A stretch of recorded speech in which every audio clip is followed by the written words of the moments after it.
बिस्मिल्लाहिर्रहमानिर्रहीम। रब्बी यस्सिर वला तुअस्सिर तम्मिल गई। आज हमने नया चैप्टर शुरू करना है, चैप्टर नंबर 4। हमने कहा था मैटर जो है वो कितनी फॉर्म्स में एग्जिस्ट करता है? पाँच फॉर्म्स, 5 हैं वैसे ऑफिशियली, अब 5 हो गई, 5 हैं। उनमें से कौन कौन सी हैं?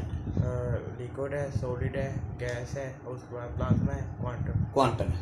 5 स्टेट्स हैं, सॉलिड, लिक्विड, गैस, प्लाज्मा और क्वांटम स्टेट। क्वांटम स्टेट के पार्टिकल्स को क्या कहते हैं?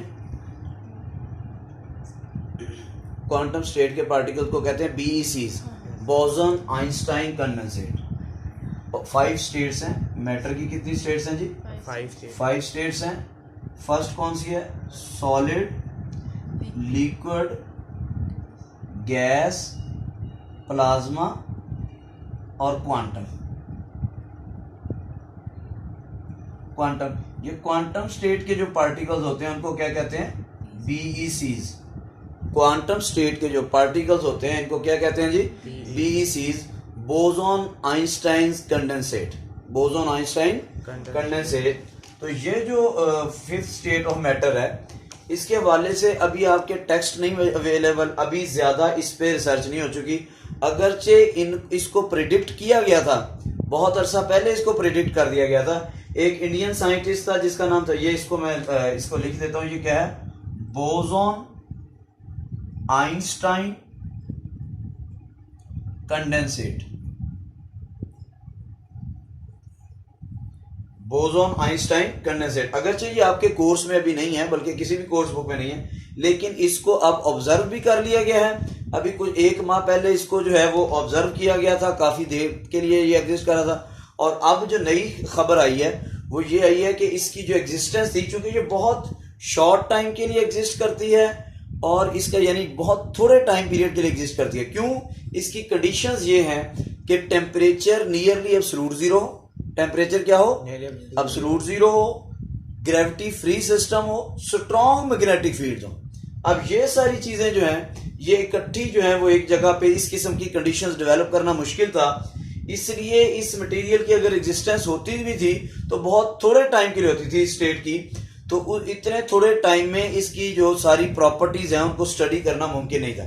लेकिन अब साइंटिस्ट ने ऐसे तरीके इख्तियार किए हैं कि अब जो है वो इस स्टेट की जो टाइम ड्यूरेशन है, यानी इसकी एग्जिस्टेंस का जो टाइम ड्यूरेशन है, वो इन्होंने 1000 टाइम इंक्रीज कर लिए। यानी पहले जितने टाइम के लिए एग्जिस्ट करती थी, अब उससे 1000 गुना ज्यादा टाइम पीरियड हो गया। एनीहो, अभी ये चूंकि हमारे कोर्स का हिस्सा नहीं है, ये मैं सिर्फ जस्ट आपको इसलिए बता रहा हूं कि आपके नॉलेज में हो कि अब हम स्टेट्स की जब हम बात करते हैं, पहले नॉर्मली छोटी क्लासेस में हम जब बात करते थे तो 3 स्टेट्स की करते थे, सॉलिड, लिक्विड, गैस। अब आपने एफएससी में आके प्लाज्मा को भी थोड़ा सा ऑब्जर्व कर लिया, हम पिछला टॉपिक पढ़ के हैं। अब 5वीं भी आ गई है, अल्लाह जाने ये कब कोर्सेज के अंदर आएगी, लेकिन बहरहाल ये 5वीं स्टेट भी है। मेरा सवाल ये है, बल्कि हमारा आज का सवाल ये है कि मैटर इन स्टेट्स में एग्जिस्ट कैसे करता है। फॉर एग्जाम्पल, कोई एक ही चीज है, कोई एक चीज आप उसको कर लें, दूसरा कर लें, वाटर कर लें फॉर एग्जाम्पल। क्या जी? वाटर। अब वाटर गैस फॉर्म में भी होता है, गैस फॉर्म में वाटर हो तो उसको क्या कहते हैं? हाँ जी, फॉर्मूला तो वही रहता है, फॉर्मूला वही रहता है, कहते हैं उसको क्या है? वाटर। पानी को उबाल लें तो क्या बन जाती है? स्टीम। क्या बन जाती है? तो वाटर जो है वो लिक्विड फॉर्म में उसको स्टीम या वेपर्स कह सकते हैं, और लिक्विड फॉर्म में तो वाटर हमारे पास मौजूद ही है। और सॉलिड फॉर्म में हम कर लें, सॉलिड फॉर्म में कभी वाटर देखा आपने? आइस, बर्फ होती है।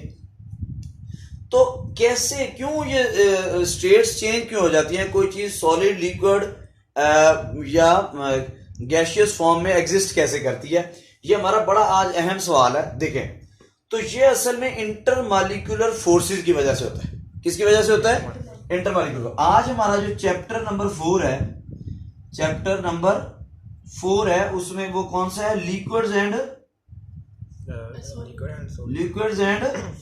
सॉलिड्स। पिछला जो हमारा चैप्टर था वो हमारा था गैस और प्लाज्मा के हवाले से। पिछला चैप्टर किस हालत में था?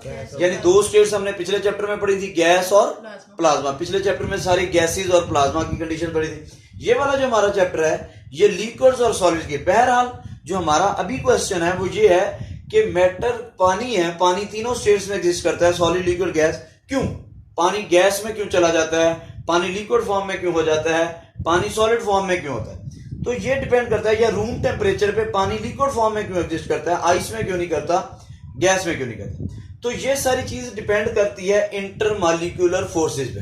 किस पे डिपेंड करती है, जिस किस्म की किसी सब्सटेंस के अंदर इंटरमॉलिक्यूलर फोर्सेस होंगी उसी लिहाज से उसकी जो है वो फिजिकल स्टेट जो है वो डिटरमिन होगी कि ये सॉलिड फॉर्म में एग्जिस्ट करेगा रूम टेम्परेचर पे, गैस फॉर्म में एग्जिस्ट करेगा, लिक्विड फॉर्म में एग्जिस्ट करेगा, या किस फॉर्म में एग्जिस्ट करेगा। तो ये डिपेंड करेगा कि वो जो है सब्सटेंस किस फॉर्म में। एनीहो, हमारा जो क्वेश्चन है, हमारा प्रॉब्लम ये है, हमने आज पढ़ना है असल में बातें क्या है। दो किस्म की फोर्सेस होती हैं हमारे पास, दो किस्म की फोर्सेस होती हैं। एक फोर्स होती है उसको हम कहते हैं इंटरमॉलिक्यूलर फोर्स। क्या जी, इंटरमॉलिक्यूलर फोर्स, इंटरमॉलिक्यूलर फोर्स। और दूसरी हमारी होती है इंट्रामॉलिक्यूलर फोर्स। क्या जी, इंट्रामॉलिक्यूलर फोर्स। इन दोनों में फर्क क्या है, इंटरमॉलिक्यूलर फोर्स और इंट्रामॉलिक्यूलर जो फोर्स है, इन दोनों में फर्क क्या है, डिफरेंस क्या है, ये हमने देखना है। अच्छा, उसकी एक मिसाल देखें, एग्जांपल से समझें। एक है आपकी फैमिली में, आप अपनी फैमिली में बहनों भाइयों के दरमियान और माँ बाप के दरमियान जो आपकी कशिश है, जो आपकी अट्रैक्शन है, जो आपकी रिश्तेदारी है, समझ आ रही बात की। एक ही घर के मुख्तलिफ अफराद के दरमियान जो ताल्लुक है, जो बॉन्ड है, वो कहलाता है जी, वो कहलाते हैं इंट्रामॉलिक्यूलर फोर्स। कैसे, आप देखें, आप अपने बहन भाई को ऐसे आसानी से छोड़ सकते हैं, अपने वालिदैन को आसानी से छोड़ सकते हैं। ये बड़ी स्ट्रॉन्ग फोर्स है। एक ही घर के मुख्तलिफ अफराद के दरमियान जो फोर्स है वो क्या है, इंट्रामॉलिक्यूलर फोर्स। एक ही मॉलिक्यूल की, ये देखें जैसे HCl है, क्या है HCl। अब ये हाइड्रोजन और क्लोरीन के दरमियान कोवलेंट बॉन्ड है, और कोवलेंट बॉन्ड क्या होता है, शेयरिंग ऑफ इलेक्ट्रॉन। क्या होता है, शेयरिंग ऑफ इलेक्ट्रॉन। हाइड्रोजन और क्लोरीन ने इलेक्ट्रॉन शेयर किया हुआ है, ये इंट्रामॉलिक्यूलर फोर्स है। क्या है, आप देखें ना, आप अपने बहन भाइयों के साथ, वालिदैन के साथ, खाना आपका इकट्ठा है, आपका रहना शेयर्ड है, आपकी जायदाद शेयर्ड है, आपकी सारी चीजें कॉमन है, तो आप आसानी से उनको छोड़, ये बड़ी स्ट्रॉन्ग फोर्स होती है। ये क्या होती है, इंट्रामॉलिक्यूलर फोर्स बहुत स्ट्रॉन्ग होती है, क्योंकि सब कुछ शेयर्ड होता है। हाइड्रोजन और क्लोरीन के दरमियान इलेक्ट्रॉन शेयर हुए हैं। ये इलेक्ट्रॉन शेयर होने की वजह से कोवेलेंट बॉन्ड बना हुआ है। कौन सा बॉन्ड बना हुआ है, कोवेलेंट। ये बाज के अंदर कोवेलेंट बॉन्ड होता है, बाज के अंदर आयनिक बॉन्ड होता है। तो ये कोवेलेंट बॉन्ड या आयनिक बॉन्ड, ये बड़े स्ट्रॉन्ग बॉन्ड्स हैं, ये आसानी से टूट नहीं सकते। लेकिन एक और अट्रैक्शन भी होती है, आपने किसी और घर के बच्चे से दोस्ती की हुई है। एक घर का बच्चा दूसरे घर के बच्चे के साथ क्या कर लेता है, आप कॉलेज जाते हैं, कॉलेज जाके दोस्ती कर लेते हैं, क्या वो दोस्ती मजबूत होती है? आपके वालिदैन शेयर्ड है, आपके खाना पीना शेयर, आपका कुछ भी कॉमन नहीं है। एक वैसे ही आपके इकट्ठे रहने की वजह से आपके दरमियान अट्रैक्शन डेवलप होगी। वो जो अट्रैक्शन है, वो अट्रैक्शन यानी एक घर के बच्चे का दूसरे घर के बच्चे के साथ जो अट्रैक्शन है, वो कहलाती है इंटरमॉलिक्यूलर फोर्स। यानी एक मॉलिक्यूल का एटम दूसरे मॉलिक्यूल के एटम के साथ जो अट्रैक्शन पैदा कर लेता है, यानी एक HCl, एक हाइड्रोजन का क्लोरीन और दूसरे एक HCl के क्लोरीन और दूसरे HCl के हाइड्रोजन के दरमियान जो अट्रैक्शन डेवलप हो जाती है, ये अट्रैक्शन कहलाती है इंटरमॉलिक्यूलर फोर्स। ये अट्रैक्शन क्या कहलाती है, एक ही मॉलिक्यूल के अंदर जो एटम्स के दरमियान बॉन्ड्स हैं, एक ही मॉलिक्यूल में एटम्स के दरमियान जो बॉन्ड्स हैं, वो क्या कहलाती है, इंट्रामॉलिक्यूलर फोर्स। क्या कहलाती है? जबकि दो मुख्तलिफ मॉलिक्यूल्स के एटम्स के दरमियान जो अट्रैक्शंस हैं, वो क्या कहलाती हैं, इंटरमॉलिक्यूलर फोर्सेस। समझ आ रही? ये फोर्स तो मजबूरी है। ये फोर्स क्या है, मजबूरी। नहीं समझ आ रही? आप अपने बहन भाई, अपने वालिदैन खुद तो नहीं डिसाइड करते ना, ये तो मजबूरी पक्की फोर्स है, ये आसानी से टूट नहीं सकती।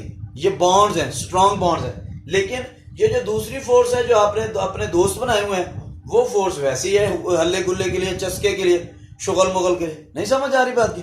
तो ये जो फोर्स है, एक मॉलिक्यूल का एक एटम दूसरे मॉलिक्यूल के दूसरे एटम को अट्रैक्ट करना शुरू कर देता है, दो मुख्तलिफ मालिक्यूल्स के दरमियान जो अट्रैक्टिव फोर्सेज हैं वो क्या कहलाती हैं? Inter molecular forces. समझ आ रही बात की? अब मैटर किस फॉर्म में एग्जिस्ट करेगा, सॉलिड फॉर्म में, लिक्विड फॉर्म में या गैस फॉर्म में, ये डिपेंड करता है किसके ऊपर? इंटर मालिक्यूलर फोर्सेज के। किस पे डिपेंड करता है? यानी ये इंटर मालिक्यूलर फोर्सेज जो हैं ये मैटर की स्टेट डिसाइड करती हैं। स्टेट जो डिसाइड होती है, स्टेट जो डिटरमाइन होती है कि कौन सी स्टेट में वो एग्जिस्ट करेगा, लिक्विड स्टेट में एग्जिस्ट करेगा, सॉलिड स्टेट में एग्जिस्ट करेगा या जो है वो गैसियस स्टेट में एग्जिस्ट करेगा, ये डिपेंड करता है इन इंटरमॉलिक्यूलर फोर्सेज के अंदर। किस फोर्स से? Intermolecular force. क्यों? देखिए असल में होता ये है, पानी है ना, वाटर, ये लिक्विड फॉर्म में भी इसका फॉर्मूला क्या है? H2O। गैस फॉर्म में भी होगा तो इसका फॉर्मूला क्या होगा? बर्फ की शक्ल में जो आइस फॉर्म सॉलिड स्टेट है उसके अंदर भी इसका फॉर्मूला क्या है? H2O। और H2O क्या है? ये H2O का स्ट्रक्चर ये होता है। ये वाले जो बॉन्ड हैं ये तो सॉलिड स्टेट में भी एग्जिस्ट करते हैं, लिक्विड स्टेट में भी एग्जिस्ट करते हैं और गैस स्टेट में भी एग्जिस्ट करते हैं। यानी ये बॉन्ड चेंज नहीं हो रहे, बॉन्ड चेंज नहीं हो रहे। इसका मतलब ये एक मॉलिक्यूल के अंदर की कहानी वही रह रही है। समझ आ रही? आप मैट्रिक में थे, छोटे बच्चे थे, तब भी वालिदैन बहन भाई आपके वही थे। आप बड़े हो गए, कॉलेज में चले जाएंगे, तब भी आपके वालिदैन बहन भाई वही रहेंगे। आप जहां भी चले जाएंगे आपके वालिदैन बहन भाई वही रहेंगे। दोस्त आपके चेंज होते रहे, मैट्रिक में और है, एफएससी में तल्लक और है। कहीं पे बंदे की दोस्ती मजबूत हो जाती है, कहीं पे कमजोर हो जाती है, कहीं अच्छी हो जाती है, कहीं बुरी हो जाती है। नहीं समझ? एक दोस्त आपको शवारमा खिलाएगा, आपकी दोस्ती बड़ी मजबूत हो जाएगी। वही दोस्त जब आपको समोसा खिलाने लगेगा आप छोड़ के नया दोस्त बना लेंगे। ऐसी है कि नहीं? यूके किंग पिज्जे वाले आपके बड़े करीबी थे, आपकी बड़ी दोस्ती थी, आप वो चले गए, आपकी दोस्ती खत्म हो गई। एनीहो, हमारा जो कंसर्न है वो ये है कि मॉलिक्यूल्स के दरमियान जो अट्रैक्टिव फोर्सेज हैं, एक मॉलिक्यूल जब सॉलिड, गैस या लिक्विड फॉर्म में मैटर जाता है तो उसकी दूसरे मॉलिक्यूल के साथ अट्रैक्शन चेंज होती है। यानी कहीं पे इंटरमॉलिक्यूलर फोर्सेज स्ट्रांग होगी, कहीं वीक होंगी, कहीं कैसी होंगी।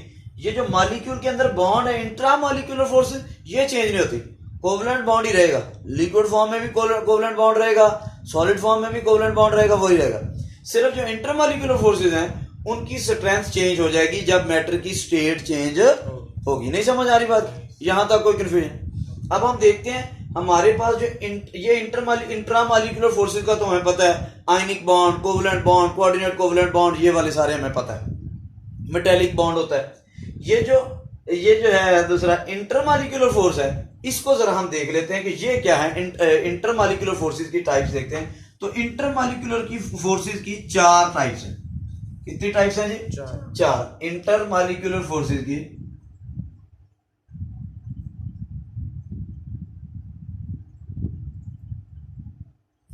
फोर्सेज की कितनी टाइप्स हैं जी? वैसे तो काफी सारी हैं लेकिन 4 हैं। सबसे पहली है डाइपोल फोर्सेज, डाइपोल फोर्सेज। दूसरी है ion dipole forces, ion dipole forces. तीसरी है dipole induced dipole, dipole induced dipole forces. और चौथी है instantaneous dipole, instantaneous dipole induced dipole forces, induced dipole forces. ठीक है जी? ये 4 टाइप्स की फोर्सेज हैं जिनको हमने देखना है। Dipole forces, ion dipole forces, dipole induced dipole forces और instantaneous dipole induced dipole forces. इसमें सबसे ज्यादा रिपीट कौन सा लफ्ज हो रहा है? डाइपोल। हम देखते हैं डाइपोल है क्या। डाइपोल क्या है हम इसको देख लेते हैं। डाई किसको कहते हैं? 2। डाई का मतलब क्या होता है? पोल का मतलब होता है सिरे। फुटबॉल खेला ना, फुटबॉल में वो पोल्स होते हैं। वो पोल क्या होते हैं? एक साइड पे लगा हुआ होता है, दूसरा ग्राउंड के 2 सिरे होते हैं। एक इधर सिरा होता है, एक इधर सिरा, जिसमें गोल करते हैं। ठीक है। अब डाईपोल का मतलब है दो सिरे। डाईपोल का मतलब क्या है? दो सिरे। अच्छा, फुटबॉल को गोल क्यों करते हैं? वो तो पहले ही गोल होता है, मजीद गोल करने की क्या जरूरत है? दूसरा गोल वो कौन सा गोल होता है? वो अचीव करना है। हाँ, ये वो गोल मंजिल वाला है, गोल उर्दू वाला नहीं, इंग्लिश वाला गोल है। अच्छा जी, तो डाईपोल का मतलब क्या होता है? दो सिरे। तो दो सिरे कैसे बन जाते हैं असल में? चले इस पे बात करते हैं। पहले आप मुझे बताएं, 5 रुपए मैंने डाले, 5 रुपए किसने डाले? रोहान भट्टी ने। अब हमने 5-5 रुपए डाल के क्या खरीद लिया? समोसा खरीद लिया। समझ आ रही बात की? अब ये समोसा असूली तौर पे कैसे खाना चाहिए? हाफ हाफ खाना चाहिए। लेकिन मैं ज्यादा चालाक हूं, मैंने क्या किया? समोसा आलू वाला हिस्सा अपनी तरफ खींच लिया, इसके हिस्से में सिर्फ पापड़ी आई। नहीं समझ आ रही बात की? अब शेयर्ड समोसा था, ये समोसा मैं असूली तौर पे आधा आधा खाना चाहिए था, लेकिन ये शेयर्ड समोसे को मैंने अपनी तरफ ज्यादा खींच लिया, तो मैं ज्यादा इलेक्ट्रोनेगेटिव। मैं क्या हूं? ये शेयर्ड समोसे को अपनी तरफ खींचने की सलाहियत ये कहलाती है इलेक्ट्रोनेगेटिविटी। इसी तरह दो एटम, हाइड्रोजन है ना, हाइड्रोजन के आखिरी शेल में है एक इलेक्ट्रॉन। हाइड्रोजन के आखिरी शेल में कितने इलेक्ट्रॉन है? क्लोरीन का एटॉमिक नंबर 17 है। इसके अंदर पहले शेल में 2, अगले में 8 और अगले में कितने इलेक्ट्रॉन है? 7। 1 2 3 4 5 6 और 7। अब ये आपस में शेयर कर लिए इन्होंने। ये इलेक्ट्रॉन पेयर है, shared pair of electron, shared pair of electron, shared pair of electron है। ये जो शेयर्ड पेयर ऑफ इलेक्ट्रॉन है, ये इन दोनों के दरमियान असूली तौर पे देखें, एक इलेक्ट्रॉन क्लोरीन का है और एक इलेक्ट्रॉन ये क्लोरीन का है और एक इलेक्ट्रॉन किसका है?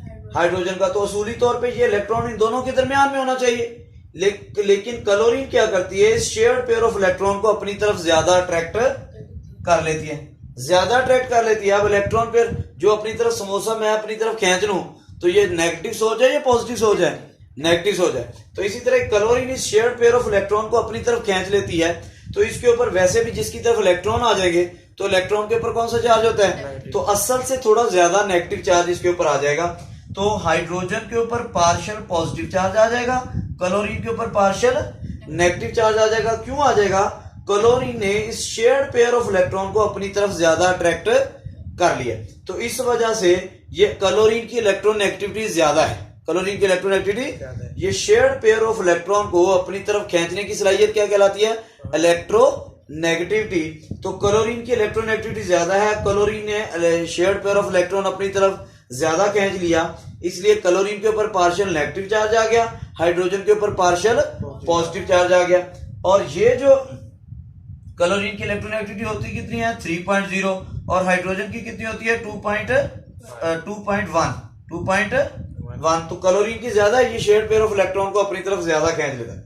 इसके बारे में डिटेल में हमने पढ़ना है 6th चैप्टर में, एक इलेक्ट्रोनेगेटिविटी क्या होती है और क्या स्टैंडर्ड है। बहरहाल आपको इतना ज़हन में रखना चाहिए कि बाज़-औक़ात ऐसा होता है कि दो एटम्स जिन्होंने आपस में बॉन्ड बनाया हुआ होता है, उनमें से एक एटम जो है वो उसकी इलेक्ट्रोनेगेटिविटी ज्यादा होती है। इलेक्ट्रोनेगेटिविटी क्या होती है? शेयर्ड पेयर ऑफ इलेक्ट्रॉन को अपनी तरफ खींचने की सलाहियत। तो जिसकी इलेक्ट्रोनेगेटिविटी ज्यादा होती है वो शेयर्ड पेयर ऑफ इलेक्ट्रॉन को अपनी तरफ अट्रैक्ट कर लेता है। जब शेयर्ड पेयर ऑफ इलेक्ट्रॉन को अपनी तरफ अट्रैक्ट कर लेता है तो उसके ऊपर कौन सा चार्ज आ जाता है? Partial negative. और जो दूसरा एटम है उसके ऊपर कौन सा चार्ज आ जाता है? Partial positive. अब दो सिरे बन गए मॉलिक्यूल के अंदर, एक पॉजिटिव सिरा बन गया और एक नेगेटिव। एक पे पार्शियल, देखें अब देखें दो ऑप्शन है, ये बात मेरी ज़हन पे रखिएगा। एक तो ये था कि मैंने और रोहान भट्टी ने समोसा लिया, लेकिन वो सारा समोसा मैं ही खा गया, इसको दिया ही नहीं। तो ये जो है फिर ये इस पे फिर पूरा मेरे पे पूरा नेगेटिव चार्ज है, इनके ऊपर पूरा पॉजिटिव चार्ज आ जाएगा। लेकिन मैंने अगर शेयर किया है लेकिन ज्यादा खींच लिया है, इनको भी हिस्सा दिया है लेकिन थोड़ा दिया है। इसी तरह ये नहीं है कि क्लोरीन ने इलेक्ट्रॉन लेके चला गया, अगर लेके चला जाता फिर इसके ऊपर फुल नेगेटिव चार्ज आ जाता और ये आयनिक बॉन्ड बनता। लेकिन अब इसने ज्यादा खींचा है, छीना नहीं है। समझ आ रही बात की? तो अब इसके ऊपर पार्शियल नेगेटिव चार्ज है। पार्शियल का मतलब होता है नींव, थोड़ा सा पार्ट से निकला। पार्ट कहते हैं हिस्सा, टोटल नहीं बल्कि उसका हिस्सा। तो इसके ऊपर पार्शियल नेगेटिव चार्ज है और इसके ऊपर पार्शियल पॉजिटिव चार्ज है। समझ आ रही बात की? ये पार्शियल की निशानी है ये वाली। ठीक हो गया जी। तो अब ये मॉलिक्यूल का एक सिरा पे पार्शियल पॉजिटिव चार्ज आ गया, दूसरे सिरे पे पार्शियल, दो हिस्से बन गए हैं, दो सिरे बन गए हैं। इन दो सिरों को कहते हैं डाइपोल। इन दो सिरों को क्या कहते हैं? डाइपोल। इसका एक सिरा पार्शियल पॉजिटिव है और दूसरा सिरा पार्शियल नेगेटिव है। समझ आ रही बात की? तो जब दो ऐसे एटम्स के दरमियान कोवलेंट बॉन्ड बनता है जिनके दरमियान इलेक्ट्रोनेगेटिविटी का डिफरेंस हो, तो फिर एक एटम के ऊपर पार्शियल पॉजिटिव चार्ज आ जाता है, दूसरे एटम के ऊपर पार्शियल नेगेटिव चार्ज आ जाता है, और हम कहते हैं ये मॉलिक्यूल जो है वो डाइपोल बन गया। क्या बन गया? जब ऐसे मॉलिक्यूल्स को हम मिक्स करते हैं, जब ऐसे बहुत सारे डाइपोल्स मौजूद होते हैं, जैसे अगर हम HCl की बात करें तो ये HCl था, ये HCl था, इसके हाइड्रोजन के ऊपर पार्शियल पॉजिटिव चार्ज था, क्लोरीन के ऊपर पार्शियल नेगेटिव, क्योंकि हाइड्रोजन की इलेक्ट्रोनेगेटिविटी थी 2.1 और क्लोरीन की इलेक्ट्रोनेगेटिविटी थी 3.0। इसी तरह का और मॉलिक्यूल आया तो ये लाइन अप हो जाएंगे आपस में। क्या हो जाएंगे? लाइन अप हो जाएंगे। अब ये भी डाइपोल है, ये भी क्या है? डाइपोल, और ये भी क्या है? डाइपोल। अब एक मॉलिक्यूल का नेगेटिव सिरा दूसरे मॉलिक्यूल के पॉजिटिव सिरे को अट्रैक्ट करना शुरू हो गया। समझ आ रही बात की? इसी तरह ये इसका नेगेटिव सिरा अगले मॉलिक्यूल के पॉजिटिव सिरे को अट्रैक्ट करना शुरू कर देगा। नहीं समझ आ रही बात की? तो इस तरीके से एक मॉलिक्यूल का नेगेटिव सिरा दूसरे मॉलिक्यूल के पॉजिटिव सिरे को अट्रैक्ट करना शुरू कर दे, इसको कहते हैं, चूंकि ये भी डाइपोल है, ये भी डाइपोल है, तो ऐसी फोर्सेस क्या कहलाती हैं? Dipole dipole forces. लेकिन चूंकि थर्मल एनर्जी है, मॉलिक्यूल मुसलसल जो है वो मूव कर रहे होते हैं, इस तरह मुसलसल मूव करने की वजह से ये फोर्सेस बिल्कुल परफेक्ट अलाइनमेंट नहीं होती, बल्कि थोड़ी देर बाद ये अलाइनमेंट बढ़ती रहती है और टूटती रहती है। लेकिन ये अट्रैक्टिव फोर्सेस एग्जिस्ट करती हैं लिक्विड्स के अंदर अक्सर। समझ आ रही बात की? जितनी ये स्ट्रेंथ ज्यादा होगी मॉलिक्यूल्स के अंदर अट्रैक्टिव फोर्सेस की, उतनी ही ज्यादा जो है वो इनका मेल्टिंग और बॉइलिंग पॉइंट्स किसी भी चीज के ज्यादा होंगे। क्योंकि जब हमने सॉलिड से लिक्विड में या लिक्विड से गैस में कन्वर्ट करना है, फॉर एग्जांपल एक चीज है वो लिक्विड फॉर्म में है, लिक्विड से सॉलिड फॉर्म में है, सॉलिड से लिक्विड में या लिक्विड से गैस में कन्वर्ट करना है, तो ये बॉन्ड्स नहीं तोड़ने हमने, इंट्रामॉलिक्यूलर फोर्सेस नहीं तोड़नी, सिर्फ ये वाली फोर्सेस तोड़नी है। जितनी ये फोर्सेस ज्यादा स्ट्रांग होंगी उतनी हमें एनर्जी ज्यादा देनी पड़ेगी, तो उसके मेल्टिंग और बॉइलिंग पॉइंट्स भी ज्यादा होंगे। इसका मतलब ये जो इंट्रामॉलिक्यूलर फोर्सेस हैं, इनकी स्ट्रेंथ डिसाइड करती है कि किसी चीज के मेल्टिंग और बॉइलिंग पॉइंट्स ज्यादा होंगे या कम होंगे। अगर ये फोर्सेस स्ट्रांग होंगी तो इनके मेल्टिंग और बॉइलिंग पॉइंट्स ज्यादा होंगे, अगर ये फोर्सेस वीक होंगी तो इनके मेल्टिंग और बॉइलिंग पॉइंट्स क्या होंगे? ठीक होंगे। इसी तरह क्लोरोफॉर्म है, क्या है जी? क्लोरोफॉर्म के वाले से ही है ना जी। दूसरी बात क्लोरोफॉर्म है। क्लोरोफॉर्म क्या होती है? CiCl3, CiCl3, इसमें कार्बन है, हाइड्रोजन है, क्लोरीन है, CiCl3 है। इसी तरह का एक और क्लोरोफॉर्म का मॉलिक्यूल है। अब इसमें क्या हो रहा है? असल में हो क्या रहा है? कार्बन और हाइड्रोजन के दरमियान ज्यादा इलेक्ट्रोनेगेटिविटी का डिफरेंस नहीं है, बिल्कुल कम है। कार्बन की इलेक्ट्रोनेगेटिविटी है 2.5 और हाइड्रोजन की कितनी है? 2.1। क्लोरीन की है 3.0। समझ आ रही बात की? अब क्लोरीन की इलेक्ट्रोनेगेटिविटी कार्बन के मुकाबले में ज्यादा है। क्लोरीन क्या करता है? कार्बन के इलेक्ट्रॉन, ये तीन क्लोरीन एटम कार्बन के, ये जो शेयर्ड पेयर ऑफ इलेक्ट्रॉन है, तीन इलेक्ट्रॉन पेयर है ना, ये तीनों, ये क्लोरीन इस इलेक्ट्रॉन पेयर को अपनी तरफ खींच लेता है, ये क्लोरीन इसको और ये क्लोरीन, यानी क्लोरीन क्या करते हैं? कार्बन के इलेक्ट्रॉन्स को अपनी तरफ खींच लेते हैं। जब क्लोरीन कार्बन के इलेक्ट्रॉन को अपनी तरफ खींच लेते हैं तो क्लोरीन पे कौन सा चार्ज आ जाएगा? Partial negative. और कार्बन के ऊपर कौन सा आ जाएगा? पॉजिटिव। लेकिन फिर कार्बन क्या करेगा? देखिए बड़ा भाई क्या करता होता है? छोटे भाई से पैसे छीन लेता है। छोटा भाई फिर उसका बड़े पे तो जोर नहीं चलता, वो क्या करता है? अपने से छोटे से इलेक्ट्रॉन अपनी तरफ खींच लेता है। नहीं समझ आ रही बात की? अब यही हुआ, क्लोरीन की इलेक्ट्रोनेगेटिविटी ज्यादा थी, उसने कार्बन को उसके इलेक्ट्रॉन से महरूम कर दिया। महरूम से मुराद ये नहीं कि छीन के ले गया, अपनी तरफ ज्यादा अट्रैक्ट कर लिए, शेयर्ड पेयर ऑफ इलेक्ट्रॉन को अपनी तरफ अट्रैक्ट कर लिए। अब कार्बन पे पार्शियल पॉजिटिव, अब कार्बन का जोर क्लोरीन पे तो नहीं चलता, किस पे चलेगा?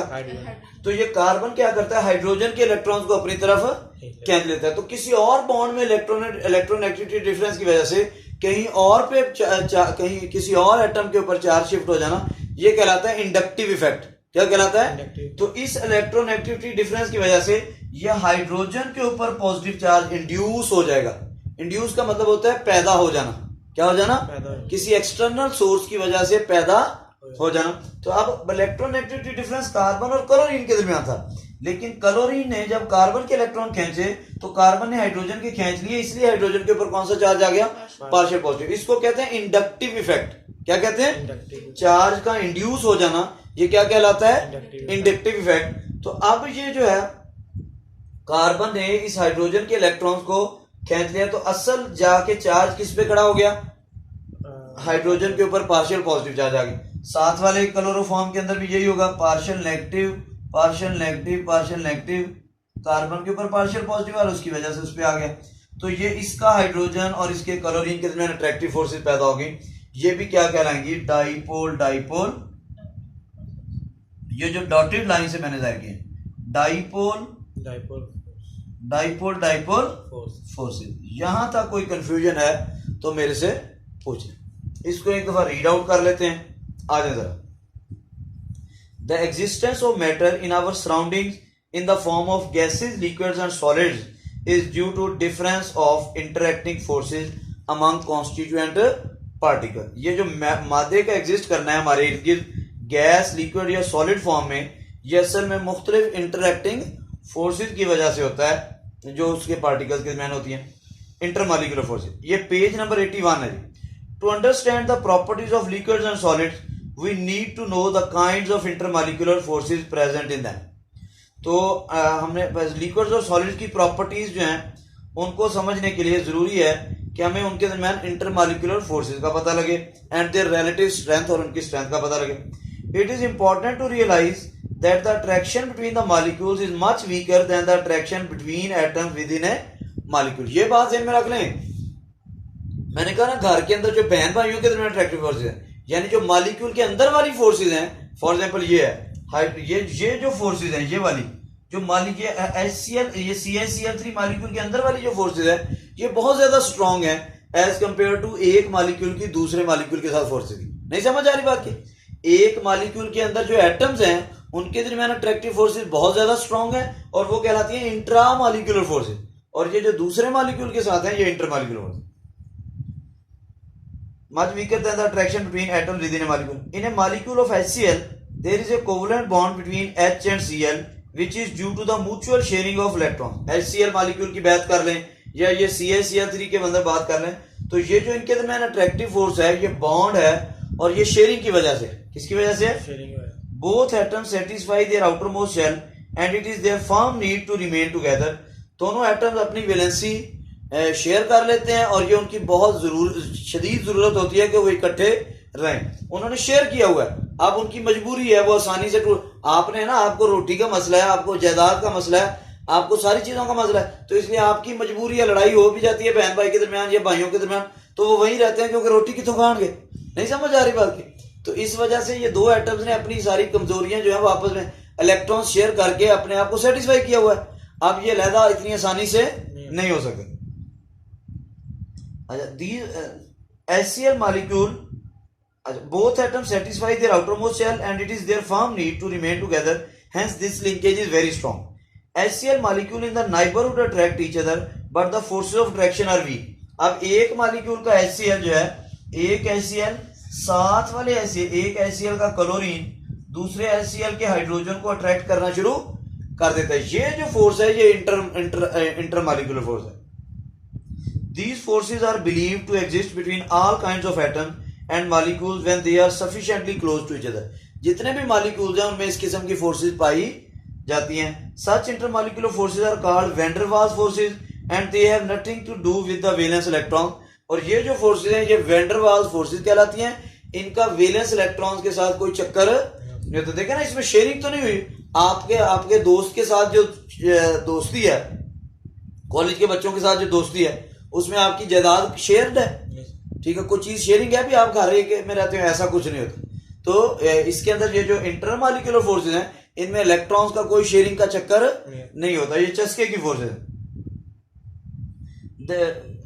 The intermolecular forces bring the molecules close together and give particular physical properties to the substances in gaseous, liquid and solid state. ये इंटरमॉलिक्यूलर फोर्सेज जो है मॉलिक्यूल्स को करीब करीब लाती हैं और उनको डिसाइड करती हैं कि ये गैस हालत में होंगी, लिक्विड हालत में चीज एग्जिस्ट करेगी या सॉलिड फॉर्म में रहेगी।